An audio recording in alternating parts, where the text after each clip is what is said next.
The Kepler 442b mining outpost wasn't much to look at. Hell, calling it an outpost was being generous.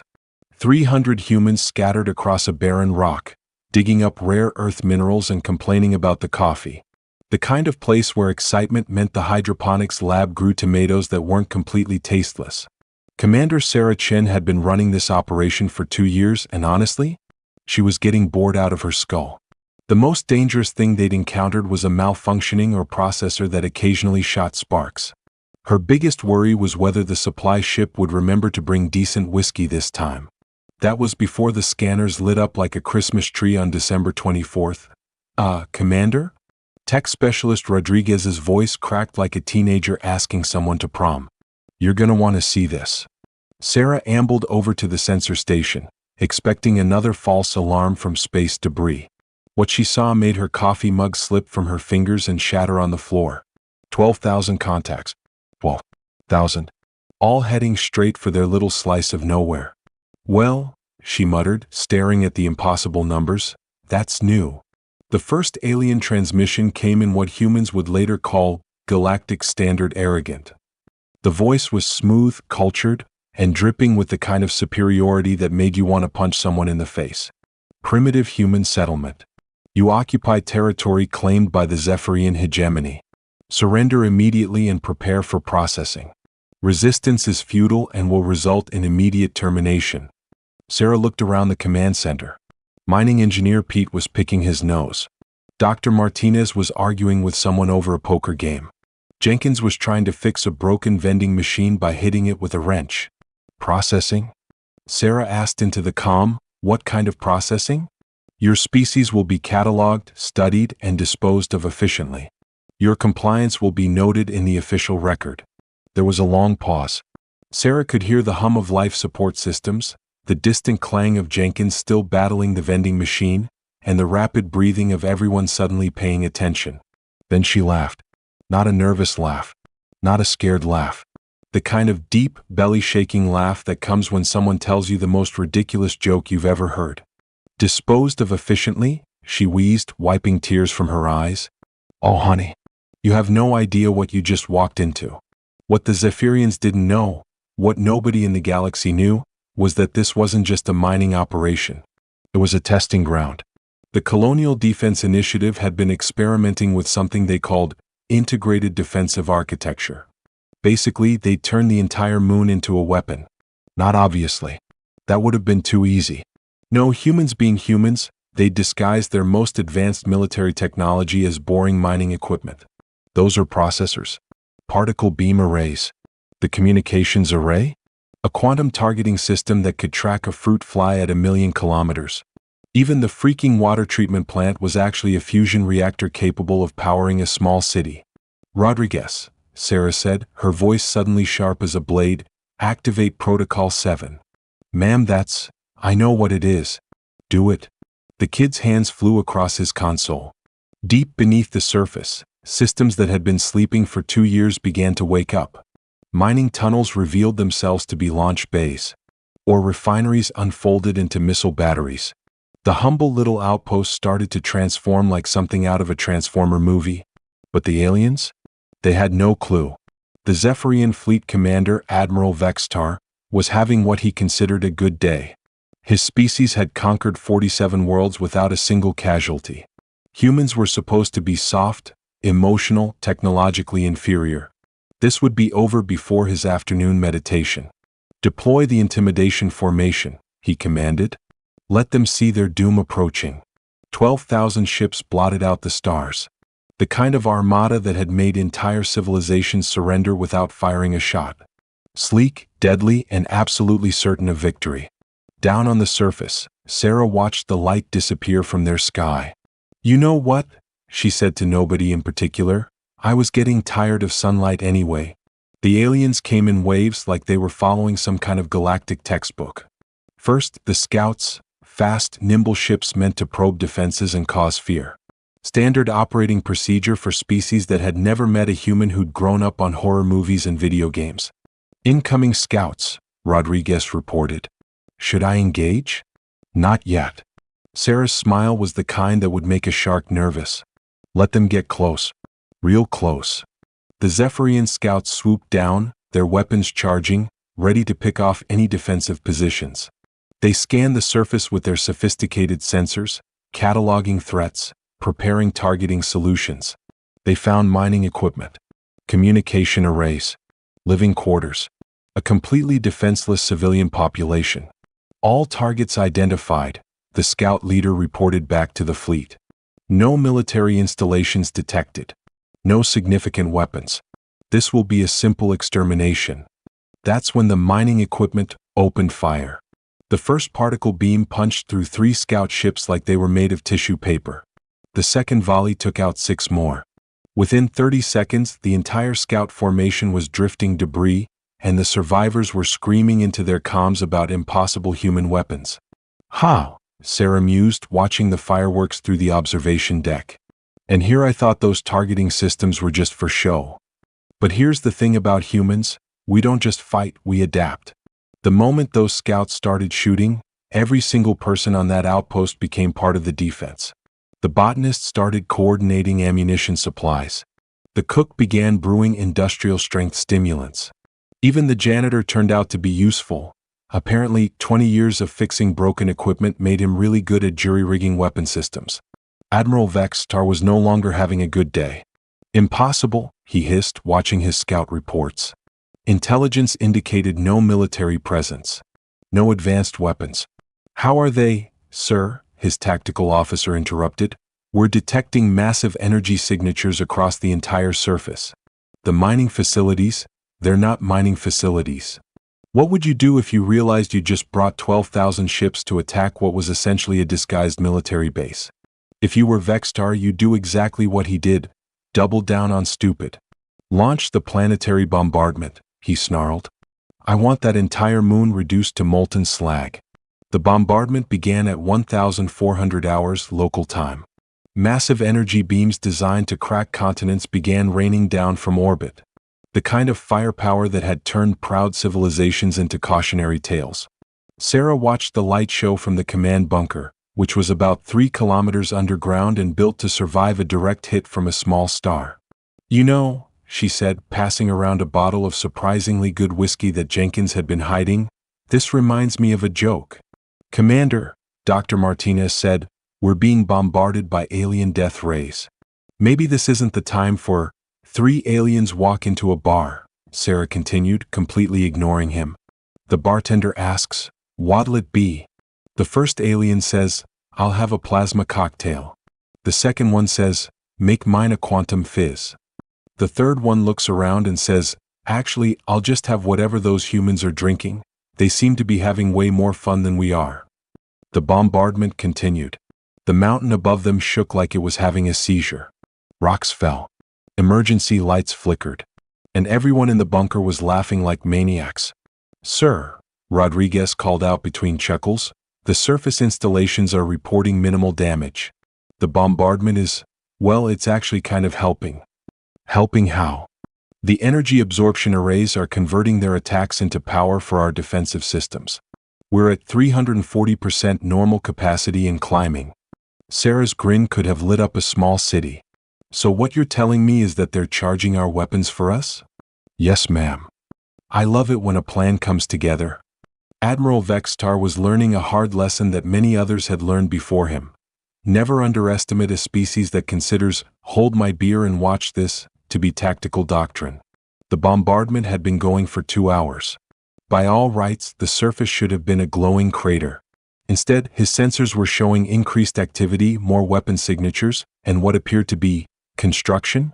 "Admiral," his science officer reported with the tone of someone about to deliver very bad news, "the humans appear to be building something." "Building?" "In the middle of a planetary bombardment." "Yes, sir." "They're using our bombardment energy to power some kind of, I'm not sure what to call it. The energy signature is unlike anything in our databases." Down on the surface, the humans were indeed building something. Or rather, they were finishing something they'd started building 2 years ago. The bombardment had given them the power they needed to activate the final phase of their mining operation. "How's it looking, Pete?" Sarah asked the chief engineer. Pete wiped grease from his hands and grinned like a kid on Christmas morning. The mass driver is at 98% completion. Another 20 minutes and we'll be ready to send them a present they'll never forget. Mass driver? Remember that big tunnel we told everyone was for deep core mining? Yeah, well, turns out it's actually a railgun. A really, really big railgun. The kind that can accelerate a projectile to about 15% the speed of light. Sarah blinked. And what exactly are we planning to shoot at them? Asteroid. Solid iron nickel about the size of a city block. We've been hollowing it out and packing it with enough antimatter to make a small sun jealous. There was a moment of silence. Pete, Sarah said slowly, remind me to give you a raise. Yes, ma'am. The first indication Admiral Vextar had that things were about to get much worse was when his long-range sensors detected something launching from the planet's surface. Something big. Something moving at a significant fraction of the speed of light. Evasive maneuvers, he screamed, but physics is physics, and when something is moving that fast, you don't dodge it. You pray to whatever gods you believe in and hope they're in a merciful mood. The antimatter-packed asteroid hit the center of the Zephyrian fleet like the fist of an angry god. The explosion was visible from 3 star systems away. In the space of 0.3 seconds, 4,000 ships simply ceased to exist. Not destroyed, vaporized down to their component atoms. The remaining 8,000 ships found themselves scattered across a debris field that had, moments before, been their colleagues.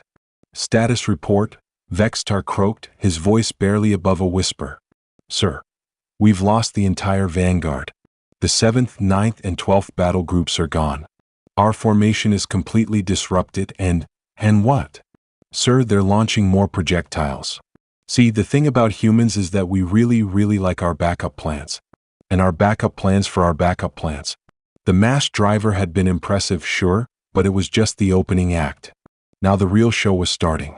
Hidden launch bays opened across the moon's surface, revealing missile batteries that had been disguised as geological formations. Each missile was a work of art, a small fusion reactor driving a warhead that could crack a planet's crust, all wrapped up in the kind of adaptive AI that made enemy point defense systems weep. But here's where it gets really human. Every single missile was programmed with the personality of a different animal from Earth. The first wave had the patience of a stalking cat, weaving through enemy fire with liquid grace. The second wave attacked like a pack of wolves, coordinating their approach and overwhelming individual targets. The third wave? Pure honey badger. They didn't care about point defense, didn't care about energy shields, didn't care about anything except reaching their targets and exploding. The Zephyrian fleet, which had started the day with 12,000 ships and complete confidence, was learning why humans were the only species in the galaxy with a concept called overkill.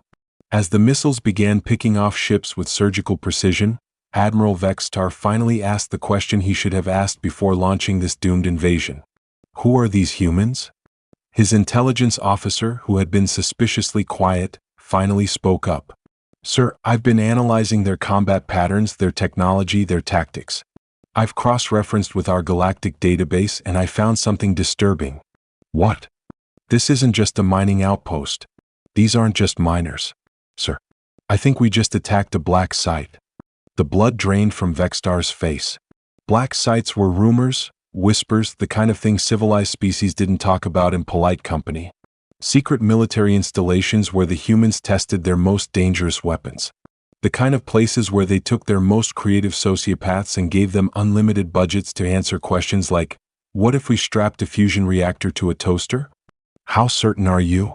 Sir, they just fired an antimatter-enhanced kinetic projectile at 15% light speed from what appears to be a mining tunnel.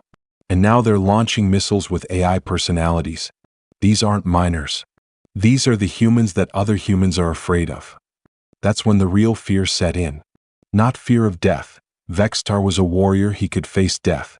This was fear of the unknown, fear of realizing that everything they thought they knew about humans was wrong. And they were still 3,000 light years from the nearest Zephyrian base. All ships, Vextar commanded, his voice heavy with resignation. Prepare for immediate jump to hyperspace. We're leaving. Sir, his navigator reported, we're detecting hyperspace interdiction fields. Something is preventing us from engaging our jump drives. Of course, the humans had hyperspace interdiction technology. Why wouldn't they? At this point, Vextar wouldn't have been surprised if they pulled out a weapon that could travel backwards in time and kill his grandfather. Down on the surface, Sarah was watching the tactical display with professional interest. "They're trying to run," she observed. "Should we let them?" Rodriguez asked. Sarah considered this. On one hand, letting them escape would send a message to the rest of the galaxy about what happened when you messed with human installations. On the other hand, "No," she said quietly. "They came here to commit genocide. They were going to dispose of us efficiently. I think it's time they learned what efficiency really looks like." She activated the fleet-wide comm channel. "Attention Zephyrian Fleet. This is Commander Sarah Chin of the Kepler 442b Colonial Defense Installation. You came here to exterminate 300 miners. You were wrong about what we are, wrong about what we're capable of, and wrong about what you were getting into. But you were right about one thing: this will be efficient." What happened next became known in military circles as the Kepler engagement, though historians would later call it the Kepler massacre. It lasted exactly 47 minutes and 13 seconds. The remaining Zephyrian ships, trapped by hyperspace interdiction fields, faced an enemy that had turned an entire moon into a weapon system. Every crater was a missile silo. Every mountain range was a particle beam array. Every seemingly innocent structure was designed to kill things in ways that violated several interstellar treaties on acceptable warfare conduct. But the real nightmare wasn't the weapons, it was the humans operating them. These weren't soldiers. They were miners, engineers, technicians, scientists, people who spent their days solving problems and making things work better. And they approached warfare with the same methodical, creative, problem-solving mindset they brought to everything else.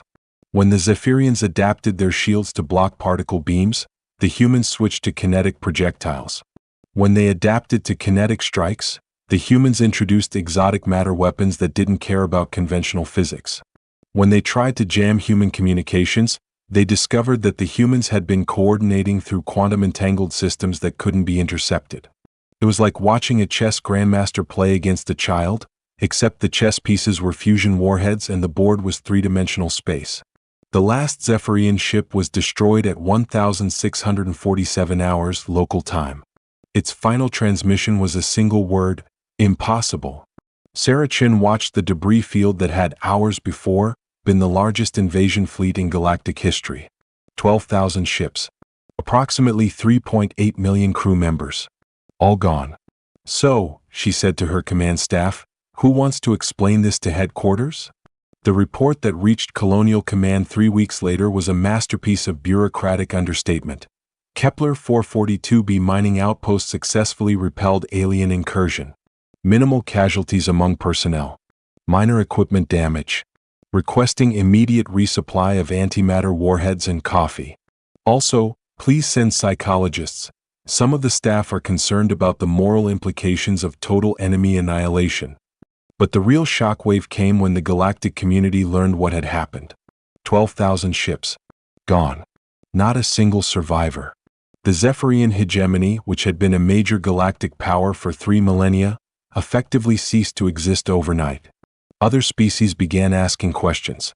If the humans could do this to the Zephyrians, what else were they capable of? How many other mining outposts were actually military installations? How long had humanity been preparing for this? The answers, when they came, terrified everyone. There were 47 other installations like Kepler 442b scattered across human space. Each one was different. Each one was more creative than the last. And each one was operated by civilians who considered genocide a minor workplace inconvenience. But perhaps the most chilling revelation came from a single line in Commander Chen's personal log, transmitted back to Earth along with her official report. Note to command: recommend accelerating timeline Omega. If species like the Zephyrians are still operating in this galaxy, we're going to need bigger guns. Timeline Omega. A project that even most of the Colonial Defense Initiative didn't know about. A project that would make the Kepler installation look like a child's toy. Somewhere in the depths of space, humanity was building something. Something that would make entire civilizations rethink their place in the universe. And they were almost finished. 6 months after the Kepler incident, Sarah Chin received a promotion and a new assignment. The official records were classified, but rumors suggested it involved something called Deep Strike Command, and a facility hidden in the galactic core where no one would think to look. As her transport ship jumped to hyperspace, she left behind a moon that looked exactly like a simple mining operation. The mass driver had been redisguised as a deep drilling tunnel. The missile silos were once again innocent geological formations. The orbital debris had been cleared away, and new mining equipment had been installed. To any passing alien scout, Kepler 442b looked like exactly what it was supposed to be, a small, harmless human mining operation. Just 300 people digging up rocks and complaining about the coffee. But if you looked carefully, if you knew what to look for, you might notice that the new mining crew all had the same look in their eyes. The kind of look that comes from people who've seen what humans are really capable of when someone threatens their morning coffee. And in the deepest levels of the installation, behind blast doors that could survive a supernova, a small sign had been posted, "Welcome to Kepler 442b Mining Outpost. Population 300. Zephyrian invasion forces successfully repelled. 12,000 ships, 0 survivors. Days since last incident, 0. Because in the end, that's what humans do. We keep count. We remember. And we make sure it never happens again." The question isn't whether humanity is ready for the galaxy. The question is whether the galaxy is ready for humanity. 3 years had passed since the Kepler incident became galactic legend. 3 years since 12,000 Zephyrian ships vanished without a trace, leaving behind only debris and unanswered questions. 3 years of other species whispering about what humans might be capable of when they stopped pretending to be harmless miners and shopkeepers.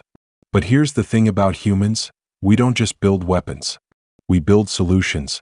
And sometimes the solution to galactic peace involves making everyone too terrified to start wars.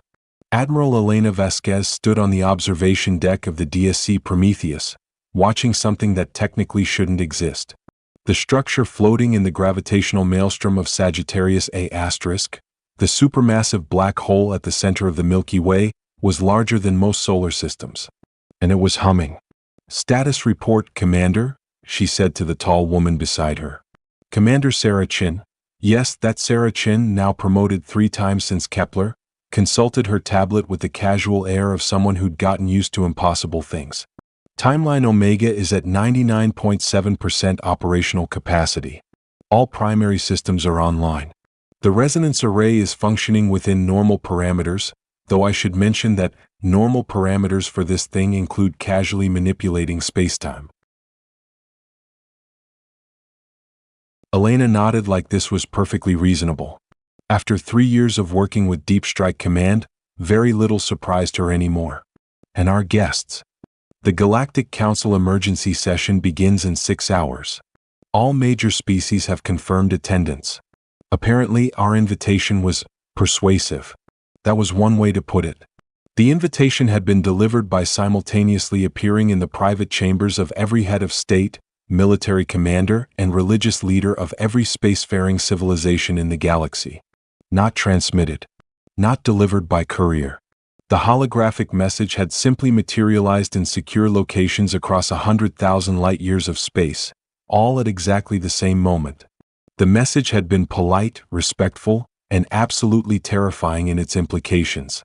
6 hours later, the largest gathering of alien dignitaries in galactic history materialized aboard the Prometheus via quantum teleportation, another technology that humans theoretically shouldn't have mastered for another 1,000 years. The Altarian Chancellor arrived first, her crystalline form refracting the ship's lighting into prismatic rainbows.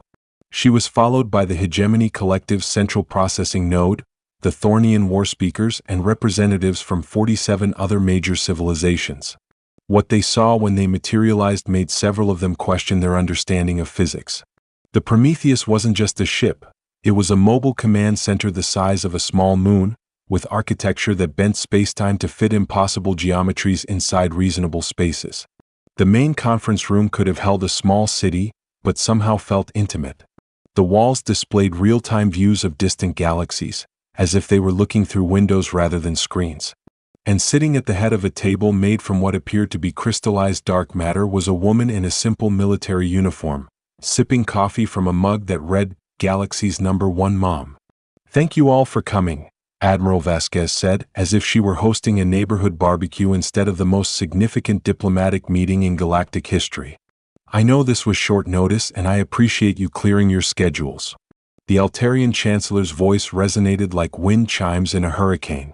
Admiral Vasquez, your invitation was accompanied by a demonstration of technology that our best scientists claim is impossible. We demand to know how you achieved simultaneous faster-than-light communication across the entire galaxy. Elena smiled and took another sip of coffee. We didn't. The silence that followed could have been measured in geological epochs. Excuse me?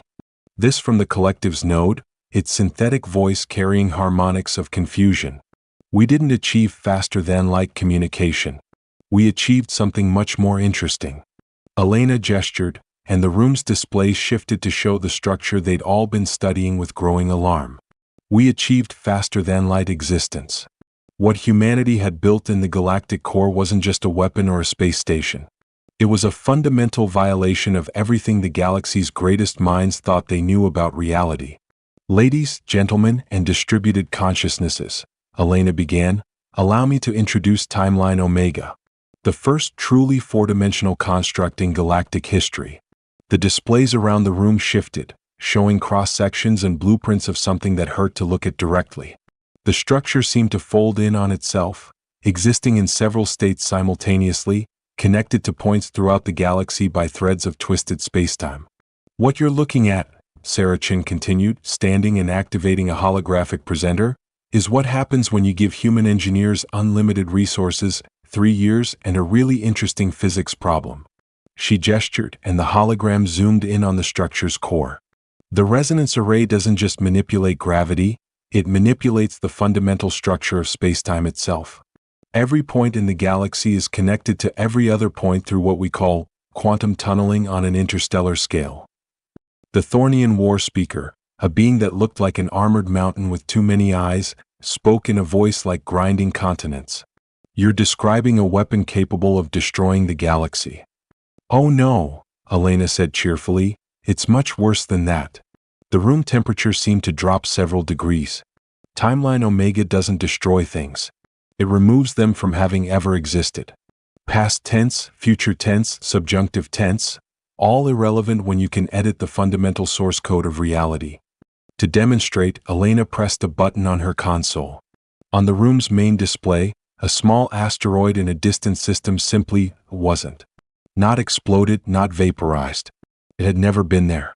The gravitational effects of its absence rippled backwards through time, adjusting stellar orbits that had been influenced by its presence for millions of years. The asteroid we just deleted was formed 4.7 billion years ago, Sarah explained to the stunned audience. As far as the universe is concerned, it was never there. The star system has adjusted its gravitational balance accordingly. The gas giant that asteroid would have collided with in 3,000 years will now follow a slightly different orbit, which will prevent it from ejecting a comet that would have eventually struck a planet with early life, which means that in about 200 million years, a completely different evolutionary path will unfold. The implications hit the gathered representatives like a collapsing star. Now, Elena continued in the same cheerful tone one might use to discuss weekend plans, you're probably wondering why we built a device capable of retroactively editing galactic history. The answer is simple, we got really tired of people trying to commit genocide against us. She pulled up a holographic chart showing hundreds of red dots scattered across the galaxy. This is a map of every species that has attempted to exterminate humanity in the past 50 years. Some of you might recognize your own worlds on here. Several representatives shifted uncomfortably. The Zephyrians, obviously. The Chronari Imperium. The machine cult of Zirian Prime. The bloodthirsty Republic of... Well, honestly, they named themselves the Bloodthirsty Republic, so points for honesty. The Chronari representative, a being that looked like a cross between a lobster and a nightmare, clicked his claws defensively. The Imperium's actions were based on legitimate territorial... Oh, I'm sorry, Elena interrupted. Are you trying to justify attempted genocide? Because that's what it was, right? Your battle plan was literally titled Operation Human Extinction. We have a copy.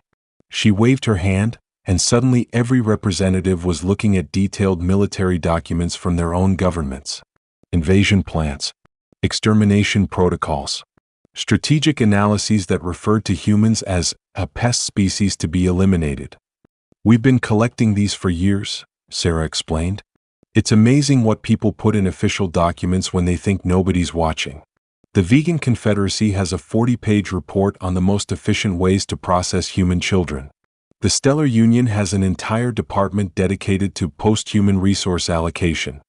And the Hegemony Collective. She turned to their representative with a smile that could have frozen plasma. You've been running probability models on human extinction for 2 centuries. The silence was deafening.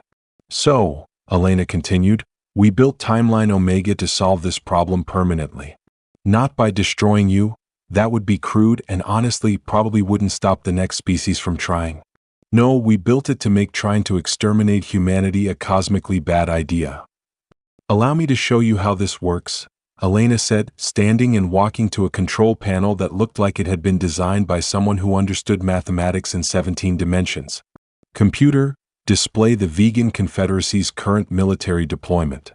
The room's displays shifted to show the V-shaped formation of ships that was the Confederacy's pride. 12 battle fleets spread across their territory, representing the accumulated military might of a civilization that spanned 47 star systems. Now, Elena said conversationally, let's say hypothetically that the Vegan Confederacy decided to act on those extermination plans we mentioned. Computer, run simulation Alpha 7. The display changed. Now it showed the same 12 fleets moving toward human space, weapons charging, ready to begin another attempted genocide. This is what would happen if you attacked us now. She pressed another button. Every single vegan fleet simply stopped existing. Not destroyed in battle, not defeated, they had never been built. The shipyards that constructed them had never received funding. The resources that would have been used to build them had been allocated elsewhere. The admirals commanding them had chosen different career paths. But the really terrifying part was watching the ripple effects propagate through time. The Vegan Confederacy's entire recent history began rewriting itself. Without those fleets, they'd lost 3 territorial wars. Without those wars, their economy had developed differently. Their government had evolved along different lines. Their entire civilization was now fundamentally different. As you can see, Elena explained to the horrified representatives, Timeline Omega doesn't just remove military threats. It removes the historical conditions that created those threats in the first place. The Vegan Confederacy still exists, but they're now a peaceful trading civilization that specializes in agricultural exports and never developed significant military capabilities. She looked directly at the vegan representative who was staring at the display in shock. Don't worry, in this timeline you're actually much happier. Lower stress levels, better art, excellent food. We ran the psychosocial models. The Thornian war speaker rumbled to life, his voice carrying the sound of tectonic plates grinding together. You're describing temporal warfare on a scale that could unravel causality itself. This power, it's not meant for any single species to wield. Elena nodded thoughtfully. You're absolutely right. That's why we're not planning to use it. The room erupted in confused murmurs. Oh, we could, Sarah clarified. We've run the models. We could edit galactic history to make humanity the first spacefaring species, or the only spacefaring species, or the species that invented faster-than-light travel 10,000 years ago. We could retroactively win every war that was ever fought, prevent every alien civilization from developing past the Stone Age, or simply make ourselves the only intelligent life in the galaxy. But that would be boring, Elena added. Also probably insane. Do you have any idea how much paperwork retroactive historical editing generates? The temporal causality reports alone would take forever to file. The Altarian Chancellor's crystalline form shifted through several colors of alarm. Then what do you intend to do with this? Timeline Omega? Elena's expression became serious for the first time since the meeting began. We're going to give it to you. The silence that followed was so complete that it seemed to have physical weight. Specifically, Elena continued, we're going to give it to the Galactic Council, under the condition that it can only be activated by unanimous vote of all member species, and only in response to genuine existential threats to galactic civilization. Sarah pulled up a new holographic display showing a complex governance structure. Timeline Omega will be administered by a joint council with representatives from every spacefaring species. Humans will have exactly one vote, same as everyone else. The facility will be staffed jointly, monitored continuously, and subject to inspection by any member species at any time. But why? The collective's note asked. You possess ultimate power. Why would you share it? Elena smiled, and for the first time, it was a warm, genuine smile instead of a terrifying one. Because that's what humans do. We build things that are too dangerous for any one group to control, and then we make sure nobody can control them alone. What followed was 3 hours of the most intense negotiation in galactic history. Species that had been enemies for millennia found themselves agreeing on the fundamental principle that no single civilization should possess the power to edit reality. But humans, being humans, had already thought of everything. The Timeline Omega Protocol, Sarah explained, distributing tablets that materialize directly in front of each representative, establishes several key safeguards. First, the system cannot be used for territorial disputes, economic advantages, or political gain. Second, it cannot target specific individuals or small groups, only civilization-level threats. Third, every proposed use must be debated for a minimum of 1 galactic standard year before implementation, unless we're facing genuine immediate extinction. Fourth, Elena added, and this is important, the system includes automatic rollback protocols. If Timeline Omega is ever used, there's a built-in mechanism to restore the original timeline if the changes prove detrimental. Think of it as a cosmic undo button, except it requires a supermajority vote to activate. The Hegemony Collective's node processed this for several seconds before speaking. You're essentially creating a deterrent so powerful that its mere existence should prevent the kinds of conflicts that would require its use. Exactly. Elena clapped her hands together like a proud teacher whose student had finally grasped a difficult concept. It's the ultimate expression of mutually assured destruction, except instead of destroying everything, we preserve everything by making sure nobody wants to risk requiring its use. The Chronari representative clicked his claws thoughtfully. But what prevents humanity from simply taking control of the system later? You built it. Surely you have some kind of override capability. Sarah and Elena exchanged glances. Show them, Elena said quietly. Sarah nodded and pulled up one final holographic display. This one showed the internal structure of Timeline Omega in detail. Every component, every system, every failsafe. The quantum core that powers Timeline Omega, Sarah explained, is built using a technique we call collective engineering. Every major component was manufactured by a different species, using materials provided by others and assembled by joint crews. No single species, including humanity, possesses complete knowledge of how the system works. The display zoomed in on specific components. The Altarians provided the quantum crystalline matrices. The Thornians contributed the gravitational manipulation arrays. The collective designed the computational infrastructure. Even the Zephyrians, what's left of them, provided theoretical frameworks before their incident. The result, Elena concluded, is a system that literally cannot be controlled by any single species. It requires active cooperation from at least 12 different civilizations just to perform basic maintenance. If humanity tried to take control, the system would simply shut down. But then the vegan representative, the one whose entire civilization had just been retroactively edited in the demonstration, spoke up with a question that changed everything. Admiral Vasquez, in your simulation when you altered our timeline to make us a peaceful species, how do you know we're not happier this way? Elena paused, coffee mug halfway to her lips. What do you mean?